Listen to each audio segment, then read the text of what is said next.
حضرات گرامی، محرم الحرام کی حرمت و عزت تو زمانہ قدیم سے مسلم، لیکن 10 محرم الحرام 60 ہجری کے اندر ایک ایسا واقعہ رونما ہوا کہ تاریخ اسلام کا نقشہ ہی پلٹ گیا۔ اس کے بعد جب بھی محرم الحرام کا چاند نظر آتا ہے تو آل بیت اطہار کی یاد تازہ ہو جاتی ہے۔ حضرت امام حسین رضی اللہ تعالیٰ عنہ اور ان کے رفقا نے کربلا کے میدان کے اندر وہ قربانیاں پیش کیں دین اسلام کے لیے، اسلام کی سربلندی کے لیے، کہ محرم الحرام کے اس ماہ مقدس کے اندر خاص طور پر ان قربانیوں کو ذکر کیا جاتا ہے۔ آل بیت اطہار اللہ کے پاکیزہ کلام سے آغاز کرتے ہیں۔ رب کائنات نے فرمایا انما یرید اللہ لیذھب عنکم الرجس اہل البیت ویطہرکم تطہیرا، کہ اے آل بیت رسول صلی اللہ تعالیٰ علیہ وسلم، بے شک رب تبارک و تعالیٰ نے تمہاری تطہیر کا اور پاکی کا ارادہ فرمایا ہے۔ ان کی پاکی کا خدائے پاک کرتا ہے بیان، آیائے تطہیر سے ظاہر ہے شان آل بیت، سبحان اللہ۔ تو ان کی پاکی اور تطہیر کا تو خود رب کائنات اعلان فرما رہا ہے۔ چھوٹا سا جملہ جلدی سے کہوں گا، جملہ معتزہ سورہ احزاب کی یہ آیات بینات ہیں جو میں نے آیت کریمہ پڑھی ہیں، اس کا سیاق و سباق، اس کی اگلی آیات، پچھلی آیات، اس پر کئی مرتبہ گفتگو کر چکا ہوں قرآن سامنے رکھ کر، کہ یہ آیات طیبات نبی کریم صلی اللہ تعالیٰ علیہ وسلم کی ازواج اور امہات المؤمنین کی شان کے اندر اول آخر نازل ہوئی ہیں، اور اسی کے درمیان میں یہ آیت کریمہ ہے۔ تو اہل سنت کا یہی موقف ہے کہ نبی کریم صلی اللہ تعالیٰ علیہ وسلم کے ازواج امہات المؤمنین، جن کو قرآن نے کہا ہے النبی اولیٰ بالمؤمنین من انفسہم وازواجہ امہاتہم، سبحان اللہ۔ امہات المؤمنین کا ٹائٹل اور آنر اور اعزاز کسی اور نے نہیں بلکہ رب کائنات نے عطا فرمایا۔ یہ ان کی شان میں سیاق و سباق انہی کی شان کے اندر نازل ہوئی ہیں، لیکن خاص طور پر تخصیصاً نبی کریم صلی اللہ تعالیٰ علیہ وسلم نے حضرت سیدہ کائنات سیدہ فاطمہ الزہرا کے شوہر نامدار حضرت علی المرتضیٰ کو، حسنین کریمین کو، جن کو ہمارے ہاں عرف عام کے اندر پنجدن پاک کہا جاتا ہے، ان کو اللہ کے نبی صلی اللہ تعالیٰ علیہ وسلم نے خاص طور پر اس آل بیت اطہار کی چادر کے اندر شامل فرمایا۔ اللہ کے نبی صلی اللہ تعالیٰ علیہ وسلم باہر تشریف لائے اور حضور علیہ السلام نے ایک چادر مبارک اوڑھی ہوئی ہے۔ اللہ کے نبی صلی اللہ علیہ وسلم نے اس کے اندر حضرت فاطمہ کو شامل فرمایا، حضرت علی المرتضیٰ کرم اللہ تعالیٰ وجہ الکریم کو شامل فرمایا، حضرت علی کو داخل فرمایا، حضرت حسن کو داخل فرمایا، حضرت حسین کو داخل فرمایا، اور فرمایا ہؤلاء اہل بیتی، فرمایا یہ میرے آل بیت اطہار ہیں۔ تو آل بیت کا لفظ جو ہے قرآن کے اندر صرف زوجہ کے لیے بھی استعمال ہوا، بغیر بچوں کے۔ حضرت ابراہیم علیہ السلام کی زوجہ، حضرت موسیٰ علیہ السلام کی زوجہ، ابھی تک ان کے ہاں بیٹے نہیں ہوئے تھے، بچے نہیں ہوئے تھے، ان کے لیے بھی آل بیت کا لفظ استعمال ہوا ہے، اور اس کے بعد ہمارے ہاں مسلمانوں کے ہاں یہ دونوں کے دونوں شامل ہیں۔ تو آل بیت اطہار کو اللہ تبارک و تعالیٰ نے بڑی عزتیں عطا فرمائیں، بڑے مقام عطا فرمائے، بڑے مرتبے عطا فرمائے، اور یہ بنیادی بات یاد رکھیے گا کہ یہ جتنی برکتیں اور جتنے اعزازات ہیں یہ سب کچھ اللہ کے نبی صلی اللہ تعالیٰ علیہ وسلم کی نسبت سے حاصل ہوئے۔ حضور نہیں ہے تو کچھ بھی نہیں ہے۔ کسی کو کوئی بھی درجہ ملا ہے، کسی کو کوئی بھی اعزاز ملا ہے، کوئی بھی مرتبہ ملا ہے، وہ کس کے صدقے ملا ہے؟ حضور کے صدقے ملا ہے۔ ہم آل بیت اطہار سے پیار کرتے ہیں، اصحاب کا ذکر کرتے ہیں، مدینہ شریف کا ذکر کرتے ہیں، یہ ساری نسبتیں لوٹ کر جاتی ہیں آقا دو جہاں صلی اللہ تعالیٰ علیہ وسلم۔ دوسرا، خاص طور پر نجران کے نصارہ سے جب مبالغہ کرنے کے لیے اللہ کے نبی صلی اللہ تعالیٰ علیہ وسلم تشریف لے گئے، ندعو ابناءنا و ابناءکم و نساءنا و نساءکم و انفسنا و انفسکم فنبتہل فنجعل لعنت اللہ علی الکاذبین، مبالغہ کے لیے فرمایا کہ جب آیت مبالغہ نازل ہوئی، اللہ کے نبی صلی اللہ تعالیٰ علیہ وسلم نے دعا رسول اللہ علیوں و فاطمۃ و حسن و حسین فقال اللہم ہؤلاء اہل بیتی، حضور نے ان کو ساتھ لیا اور کہا کہ یا اللہ یہ میرے آل بیت ہیں، میں ان کو لے کے جا رہا ہوں، مجھے کامیابی عطا فرمانا۔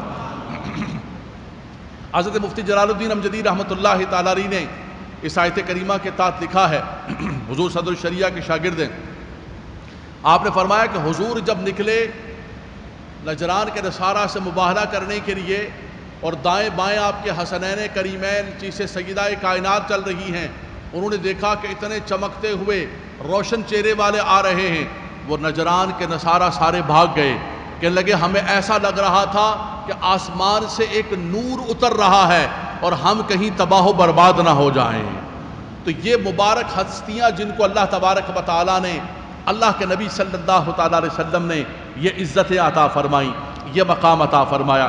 سیدہ کائنات سیدہ فاطمہ الزہرا رضی اللہ تعالیٰ عنہ، حضور علیہ السلام کی چہیتی بیٹی، جن کے لیے حضور نے فرمایا کہ الا ترضین یا فاطمہ ان تکونی سیدہ نساء اہل الجنت و نساء العالمین، اے میری پیاری فاطمہ۔ ایک بڑی طویل حدیث پاک ہے، بخاری اور مسلم کا متن ہے، جس کو سیدہ ام المومنین عائشہ صدیقہ رضی اللہ تعالی عنہا روایت فرماتی ہیں ہم حضور کی ازواج حضور کے ساتھ بیٹھی ہوئی تھی، اتنے میں ہم نے دیکھا کہ فاقبلت فاطمہ، ہم نے دیکھا کہ سامنے سے سیدہ فاطمہ الزہرا تشریف لا رہی ہے، سبحان اللہ۔ پھر انہوں نے جملہ کیا فرمایا، ام المومنین سیدہ عائشہ رضی اللہ تعالیٰ عنہ فرمایا کہ مشیتها من مشیت رسول اللہ صلی اللہ تعالیٰ علیہ وسلم، فرمایا وہ چل کے آ رہی تھی، ایسا لگ رہا تھا کہ جیسے مصطفیٰ کریم چل کے آ رہے ہیں۔ فرمایا ان کی چال بھی حضور کی طرح تھی، ان کا بولنا بھی حضور کی طرح تھا، ان کا مسکرانا بھی حضور کی طرح تھا۔ اور وہ زمانہ جاہلیت جب بچیوں کو زندہ درگور کیا جاتا، آقا دو جہاں صلی اللہ علیہ وسلم نے جب ان کو دیکھا، فلما رآہا قال مرحبا بابنتی مرحبا، حضور استقبال کے لیے کھڑے ہو گئے، ثم اجلسہا، اور حضور علیہ السلام نے اپنے ساتھ بٹھا دیا۔ گفتگو ہوئی، طویل حدیث پاک ہے، اس کے آخری کلمات حضور نے فرمایا کہ اے میری پیاری فاطمہ، کیا تو اس بات پر راضی نہیں، الا ترضین یا فاطمہ؟ فلما رآہا حزنہا، وہ حضور کی رخصتی پر رونے لگی، تو حضور نے فرمایا میری پیاری فاطمہ روتی کیوں ہیں؟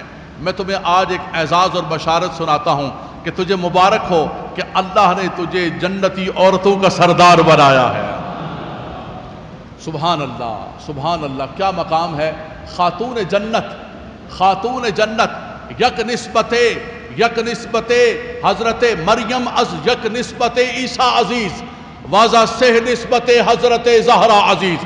علامہ اقبال کہتے ہیں کہ حضرت مریم کو اللہ نے بڑا اعزاز عطا فرمایا، ان کے پاس ایک نسبت ہے کہ حضرت عیسیٰ علیہ السلام کی والدہ محترمہ ہیں، لیکن قربان جاؤں سیدہ کے مقام و مرتبے پر کہ واضح سے نسبت حضرت زہرا عزیز۔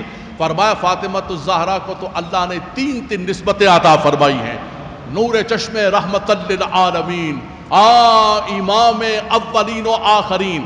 فرمایا حضور علیہ السلام کی لخت جگر ہے، مولا کائنات کی زوجہ مبارکہ ہیں، اور حسنین کریمین کی والدہ ہونے کا اعزاز حاصل ہے۔ مریم از یک نسبت زہرا عزیز وزا سے نسبت حضرت زہرا عزیز۔ فرمایا کہ مریم کو ایک نسبت اور حضرت زہرا کو اللہ تبارک و تعالیٰ نے تین نسبت۔ اور یہ کیا نسبت؟ کہ جنتی عورتوں کی، خواتین کی سردار ہیں۔ جو خواتین جنت میں داخل ہونا چاہتی ہیں ان کو سیدہ کائنات کی آغوش رحمت کے اندر آنا ہوگا۔ اللہ اکبر۔ اللہ کے نبی صلی اللہ علیہ وسلم نے فرمایا ان الحسن والحسین سیدہ شباب اہل الجنتی، فرمایا حسن اور حسین جنتی نوجوانوں کے سردار ہیں۔ سیدنا ابو بکر صدیق رضی اللہ تعالیٰ عنہ جنتی بزرگوں کے سردار ہیں۔ فرمایا کہ جنت کے اندر جاتے ہوئے میرا ابو بکر میرے ساتھ ہوگا، میرا عثمان میرے ساتھ ہوگا، سبحان اللہ، میرا عمر میرے ساتھ ہوگا، میرے حوض پر میرا علی میرے ساتھ ہوگا۔ جنتی نوجوانوں کے سردار حسن اور حسین ہیں، خواتین کے سردار سیدہ کائنات ہیں۔ وہ کس جنت کے اندر جانا چاہتا ہے جو حضور کی جو نہ آل سے محبت کرتا ہے نہ اصحاب سے محبت کرتا ہے، آل کا نام لے کر اصحاب پر طعن کرتا ہے اور اصحاب کا نام لے کر نعوذ باللہ آل پر طعن کرتا ہے، یہ کیسا بدنصیب ہے، یہ کیسا بدبخت ہے۔ ہمارے امام اہل سنت اعلیٰ حضرت نے جو ہمیں سبق پڑھایا ہے، فرمایا کہ کسی بھی اعتبار سے ذرا برابر کہیں کمی نہ کرنا۔ یاد رکھ لینا حضور نے فرمایا اصحابی کالنجوم فبأیہم اقتدیتم اہتدیتم، فرمایا میرے صحابہ ستاروں کی مانند ہیں، جس کی اقتداء کرو گے تم کامیاب و کامران ہو جاؤ گے۔ اور فرمایا میرے آل بیت اطہار، حضور نے فرمایا مثل اہل بیتی کمثل سفینۃ نوح من رکبہا نجا ومن تخلف عنہا فقد ہلک، فرمایا میرے آل بیت اطہار کی مثال تو کشتی نوح کی طرح ہے، جیسے جو کشتی نوح میں سوار ہو گیا تھا وہ طوفان نوح سے بچ گیا تھا، فرمایا جو محبت آل بیت کی کشتی کے اندر سوار ہو گیا وہ نجات پا جائے گا، جو پیچھے رہ گیا وہ ہلاک ہو جائے گا۔ اللہ اکبر۔ اعلیٰ حضرت امام اہل سنت کی فراست پر قربان جائیں۔ آج فتنے دنیا کے اندر اٹھ رہے ہیں، خارجیت کا فتنہ، رافضیت کا فتنہ، ناسبیت کا فتنہ، کوئی حضور کی آل کے منکر ہیں، کوئی حضور کے اصحاب کے منکر ہیں۔ ہمارے امام نے ہمیں جو محبت کا سبق سکھایا، فرمایا اہل سنت کا ہے بیڑا پار، سبحان اللہ، اہل سنت کا ہے بیڑا پار، اصحاب حضور نجم ہیں اور ناؤ ہیں عطرت رسول اللہ کی، فرمایا اہل سنت تمہیں مبارک ہو، تم نجوم سے بھی محبت کرتے ہو، ناؤ سے سفینے سے بھی محبت کرتے ہو، تمہارا بیڑا پار ہے۔ اللہ نہ کرے ہم رہیں نہ رہیں قیامت تک اس محراب و منبر سے آپ کو نہ کبھی آل پاک کی گستاخی ملے گی، نہ حضور کے اصحاب کی گستاخی ملے گی۔ کوئی داڑھ سے بول رہے ہوتے ہیں، ٹائٹل لگایا ہوتا ہے، میں نے گزشتہ جمعے کو ذکر کیا، ٹائٹل لگایا ہوگا ابھی محرم کا، ذکر حسین کا، ذکر کربلا کا، اور اندر ڈاڑھ سے جو ہے وہ صحابہ کرام کی گستاخیاں کر رہے ہوں گے۔ کوئی صحابہ کا، صحابہ میں نوکر صحابہ دا، بسوں کے پیچھے لکھا ہوگا آل بیت اطہار کی گستاخیاں کر رہے ہوں گے۔ تمہیں مبارک ہو، اپنے بچوں کو وہاں لے کر جاؤ جمعہ پڑھانے کے لیے جہاں حضور کے اصحاب کی بھی محبت سکھائی جاتی ہے، حضور کی آل کی بھی محبت سکھائی جاتی ہے۔ اور یہ ہے بحمد اللہ تبارک و تعالی پوری دنیا کے اندر دیکھیں آپ، شام سے لے کر، عراق سے لے کر، یمن سے لے کر، لیبیا سے لے کر اور بر صغیر تک اگر کوئی ہے تسلسل کے ساتھ تو وہ اہل سنت و جماعت ہے بحمد اللہ تبارک و تعالی۔ تو سبق یہ ہے کہ آل بیت اطہار کی محبت یہ دین کی اور اسلام کی اساس ہے۔ نبی کریم صلی اللہ تعالیٰ علیہ وسلم نے غدیر خم کے موقع پر فرمایا لوگو سنو انا تارک فیکم الثقلین انی ترکت فیکم الثقلین اولہما کتاب اللہ فیہ الہدی والنور وسنتی وفی روایت وعطرتی واہل بیتی۔ حضور نے خطبہ ارشاد فرمایا کہ نہ جانے اگلی مرتبہ حج پر ہماری ملاقات ہو نہ ہو، حجۃ الوداع کے موقع پر، غدیر خم کے موقع پر، فرمایا تمہیں دو ثقیل اور بھاری چیزیں دے کے جا رہا ہوں، ان کو مضبوطی سے تھام کے رکھنا، لن تدلوا تم کبھی بھی گمراہ نہیں ہوگے۔ فرمایا قرآن دے کے جا رہا ہوں اور اپنی سنت و حدیث دے کے جا رہا ہوں۔ اور دوسری روایت کے اندر فرمایا میں قرآن دے کے جا رہا ہوں اور آل بیت اطہار کو دے کے جا رہا ہوں، سبحان اللہ۔ قرآن اور آل بیت اطہار، اس حدیث پاک کی اگر شرح دیکھنی ہو، اس حدیث پاک کی اگر تفصیل دیکھنی ہو تو کربلا کے میدان کے اندر دیکھ لینا، 60 ہجری کے معاملات کو دیکھ لینا، جب قرآن کے احکامات کو بدلا جانے لگا اور جب یزید پلید جو ہے وہ دین اسلام کے احکامات کو خراب کرنے لگا تو میدان کے اندر آل بیت اطہار کے ایک شاہ سوار، کربلا کے شاہ سوار حضرت امام حسین رضی اللہ تعالیٰ عنہ میدان کے اندر نکلے۔ آپ نے فرمایا کہ میرا سارا کنبہ قربان ہو جائیں، جوان بچوں سے لے کر گود کے بچے، دودھ پیتے بچے قربان ہو جائیں، میں قربان ہو جاؤں، میرے جسم کے ٹکڑے ٹکڑے کر دیے جائیں، لیکن میں اپنے نانا جان کے دین پر آنچ نہیں آنے دوں گا، میں اپنے نانا جان کے لائے ہوئے دین اور قرآن کے احکامات کو بدلنے نہیں دوں گا۔ یہ جو ریاست علل اعلان اللہ اور اس کے رسول کے احکامات کی نافرمانی کر رہی ہے، فرمایا میں کسی بھی اعتبار سے اس کے ہاتھ پر بیعت نہیں کروں گا۔ لوگ کہتے ہیں کہ تم کہتے ہو اولیاء اللہ مدد کرتے ہیں، صحابہ تو اولیاء سے بھی بڑھ کر ہیں، آل بیت اطہار تو اولیاء سے بھی بڑھ کر ہیں، لیکن امام حسین اپنی آل کو، اپنے خاندان کو بھی نہیں بچا سکے۔ ارے ظالمو، تم نے فلسفہ حسین کو سمجھا ہی نہیں۔ امام حسین رضی اللہ تعالیٰ عنہ کربلا کے میدان کے اندر اپنے آپ کو اور اپنے خاندان کو بچانے کے لیے نہیں گئے تھے۔ ایک تو سب سے پہلی بات یہ ہے، یہ انشاءاللہ شب عاشوراء پر ذکر کی جائے گی۔ پہلی بات یہ ہے کہ آپ لڑنے کے لیے گئے ہی نہیں تھے، جنگ کرنے کے لیے نہیں گئے تھے۔ گود کے بچوں کو لے کر، پردہ دار خواتین کو لے کر، آج کے 2021 کے اندر بھی کوئی لڑنے کے لیے، لڑائی کے لیے گود کے بچوں کو اور پردہ دار خواتین کو لے کر نہیں جاتا ہے۔ جتھا جمع کرتا ہے، دوستوں کو جمع کرتا ہے، برادری کو جمع کرتا ہے۔ تو امام حسین رضی اللہ تعالیٰ لڑنے نہیں گئے تھے، بلکہ آپ کو خطوط لکھے گئے، آپ امر بالمعروف کے لیے گئے تھے، آپ ان خطوط کے جواب کے اندر گئے تھے۔ لیکن جب وہاں پر جنگ مسلط ہو گئی، چاروں طرف سے اس صحرا کے اندر، کرب و بلا کے میدان کے اندر حضرت امام حسین کو جب گھیر لیا، تو پھر امام حسین استقامت کے پہاڑ بن گئے۔ پھر وہ سیدہ کائنات کی گود کے اندر پلنا، وہ شیر خدا کا بیٹا، وہ آقا دو جہاں صلی اللہ تعالیٰ علیہ وسلم کا پھول، ہما ریحانی من الدنیا، جس پھول کو حضور سونگا کرتے تھے، جو نماز کے اندر آقا دو جہاں صلی اللہ علیہ وسلم کے کندھوں پر چڑھ جاتے، جو حضور کے منبر پر دوران خطاب چڑھ جایا کرتے تھے، جن کے لیے حضور خطاب کو روک دیا کرتے تھے اور ان کو گود میں اٹھا کر پیار کیا کرتے تھے۔ اللہ اکبر، کہ حسین منی وانا من الحسین، فرمایا حسین مجھ سے ہے اور میں حسین سے ہوں۔ آج اس کا پھر جلوہ میدان کربلا کے اندر نظر آیا، جب چاروں طرف سے گھیر لیا، گر گیا یہ ظالموں کے درمیان، کوفیوں کے درمیان، ان کلمہ پڑھنے والوں کے درمیان امام حسین جب گر گئے تو آپ نے فرمایا کہ مجھے راستہ دے دو، میں کہیں چلا جاؤں دوسرے، میں لڑنے نہیں آیا۔ انہوں نے کہا نہیں، بس یزید کے ہاتھ پر بیعت کرنی، اور کوئی راستہ نہیں۔ آپ نے فرمایا اگر یہ ہے تو حسین اپنے سارے خاندان کو کٹا دے گا، لیکن یزید کے ہاتھ پر بیعت نہیں کرے گا۔ سر داد نہ داد دست در دست یزید، آپ نے سر تو دے دیا لیکن اپنا ہاتھ یزید پلید کے ہاتھ میں نہیں دیا۔ حضرات گرامی، ہم بڑے ذوق و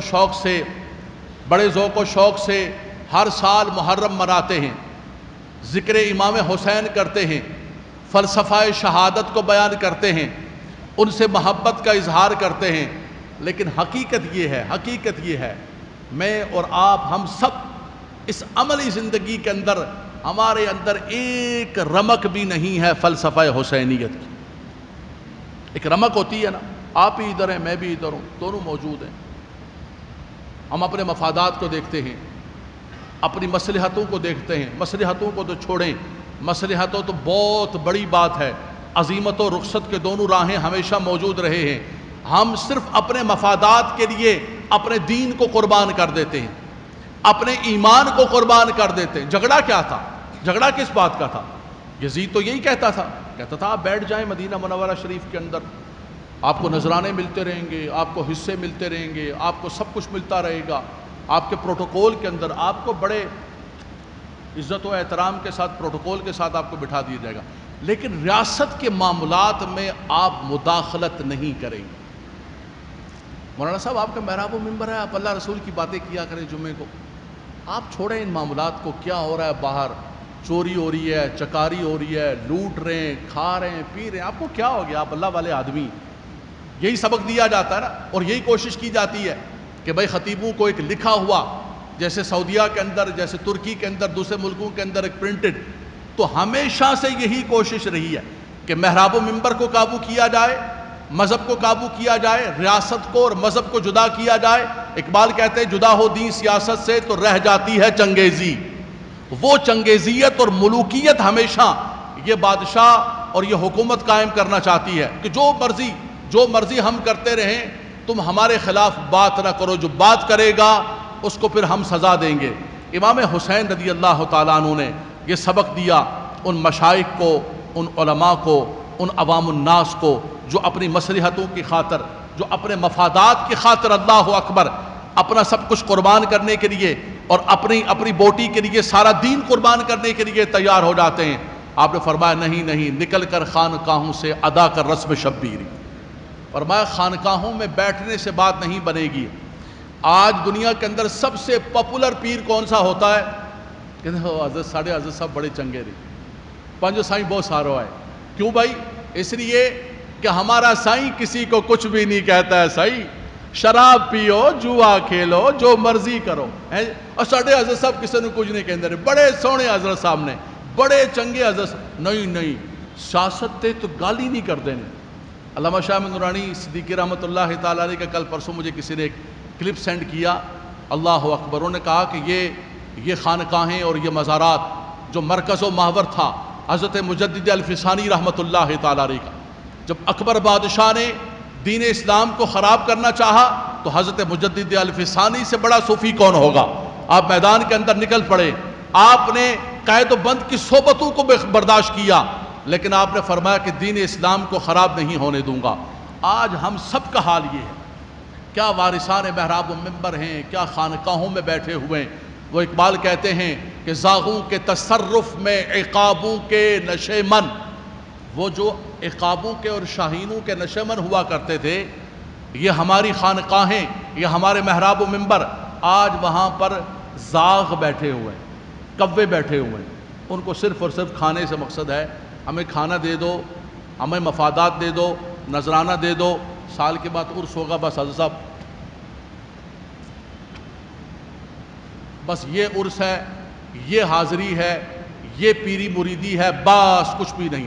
حضرت امام حسین رضی اللہ تعالیٰ عنہ سے بڑھ کر کوئی پیر نہیں ہے، ان کے والد گرامی مولا کائنات ساری روحانیت کا مرکز و محور ہیں، ان سے بڑھ کر کوئی پیر نہیں ہے، لیکن ان پیروں کے پیر نے حضور سیدنا غوث اعظم رضی اللہ تعالیٰ عنہ بھی اوپر سے حسنی حسینی ہے، ان کی بھی وہاں سے لڑی آ رہی ہے، انہوں نے یہ سبق دیا ہے، فرمایا کہ اگر تم کامیابی چاہتے ہو، اللہ کے دین کی سربلندی چاہتے ہو، تو اس سربلندی کے لیے تمہیں قربانی دینی ہوگی۔ حضرات گرامی، امام حسین رضی اللہ تعالیٰ عنہ نے تو دین اسلام کے لیے بہت بڑی قربانی دے دی، اپنے سارے خانوادے کو، دودھ پیتے بچوں کو، ننھے علی اصغر کو، علی اکبر جوان کو، قاسم کو، سب کو قربان کر دیا۔ میں اور آپ اگر اتنا نہیں کر سکتے تو کم سے کم حق کے ساتھ چلنے کے لیے تو تیار ہو جائیں، 2 قدم تو چل لیں یار۔ میں آپ کو آج یہاں پر بیٹھ کے 2021 کے اندر یہ کہوں کہ کربلا کا میدان وفا کر دو، نہ آپ کر سکتے ہیں نہ میں کر سکتا ہوں، اور یار کوئی منیمم سے منیمم تو کر لو، کوئی ایٹ لیسٹ بالکل لاسٹ مومنٹ کے اندر کو آخری سٹیج، کہیں ہمارا ایمان بچ تو جائے۔ کئی مسلمانوں کے اندر امام حسین کے ماننے والوں کے اندر صرف یہ دیگیں پکنا شروع ہوں گی، وہاں پر بڑی بڑی آواز کے اندر ڈب لگے ہوئے ہوں گے، اور اس کے بعد جو ہے وہ سوٹے لگا رہے ہوں گے۔ یہ حسینیت نہیں ہے، اس کا نام حسینیت نہیں ہے کہ جناب کھچڑا پکاؤ، حلیم تقسیم کرو، کھاتے جاؤ۔ میں نے نعوذ باللہ یہاں بی بلاک کے اندر میں رہتا تھا، ہماری گلی کے اندر وہ کھچڑا پکاتے تھے، ہمارے اپنے لوگ تھے بیچارے، سامنے آل فاروق مسجد کے اندر فجر کی اذان ہو رہی ہوتی تھی، وہ یہاں پر گوٹے لگا رہے ہوتے تھے، اور وہ بھی اونچی آواز کے اندر پورے محلے کی نیندیں بھی خراب کی رہی۔ ان کو نہ غرض ہے کہ اذان ہو رہی ہے، نہ غرض ہے کسی اور چیز کی۔ یہاں تک تباہی اور بربادی ہوگی، اور اس کا نام رکھا ہوا ہے حسینیت۔ یا پھر مثال کے طور پہ 10 محرم کو یہاں تعزیے نکلیں گے، ان تعزیوں کے پیچھے پیچھے گھوم رہے ہوں گے، ان پہ ناریل ڈال رہے ہوں گے، ان کو سجدے کر رہے ہوں گے، ان کے طواف کر رہے ہوں گے، ہمارے اپنے لوگ۔ کھارادر کے اندر بھی یہی سسٹم تھا، ہے جی۔ اعلیٰ حضرت امام علیہ سنت نے فرمایا کہ تعزیہ بنانا، اس پہ منت ماننا، اس کے ساتھ چلنا کسی بھی اعتبار سے، فرمایا یہ بالکل حرام ہے، اس کا ہمارے ساتھ کوئی تعلق نہیں۔ یہ نوحہ سننا، یاد رکھیے گا، نوجوان بچے بیٹھے ہوئے بولے تو ہم تو محبت کے اندر سنتے، ان نوحوں کے اندر کفریہ کلمات ہوتے ہیں۔ نوجوان بچے توجہ کریں، یہ جو نوحے لگتے ہیں ان کے اندر کفریہ کلمات ہوتے ہیں، اللہ کی ذات کا انکار ہوتا ہے، کئی مقام پر نبیوں کا انکار کیا جاتا ہے، کئی مقام پر آقا دو جہاں صلی اللہ علیہ وسلم کی نبوت و رسالت کا انکار ہوتا ہے۔ ہمیں تو کچھ پتہ نہیں ہوتا ہے، اور ہم ان نوحوں کو سن رہے ہوتے ہیں، اور ہم سمجھ رہے ہوتے ہیں کہ حسینیت ادا کر رہے ہیں۔ یہ حسینیت نہیں ہے، نہ یہ نوحے حسینیت ہے، نہ یہ تعزیہ حسینیت ہے، نہ یہ گوٹے لگانے حسینیت ہے۔ حسینیت یہ ہے کہ ظلم کے خلاف اپنی آواز کو بلند کرو، کچھ نہ کچھ اپنا کردار ادا کرو. من مشى مع ظالم فقد خرج من الاسلام.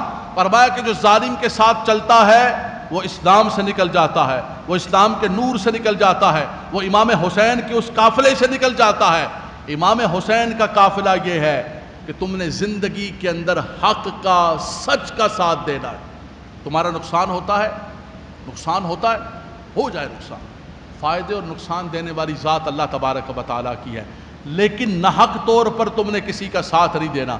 ایمان سے بتانا کہ جن ظالموں کو منتخب کر کے تم نے اسلام آباد کے اندر بھیجا ہوا ہے، شراب کی بوتلیں جو اسلام آباد کے پارلیمنٹ ہاؤس سے نکل رہی ہیں، جو وہاں پر سود کے خلاف، وہ ہندو نے شراب کے خلاف اس نے کہا ہمارے نام پر صحیح پرمٹ لیا جاتا ہے، ہندو کے نام پر ہم نہیں ہیں، ہمارے نام پر نہیں ہے.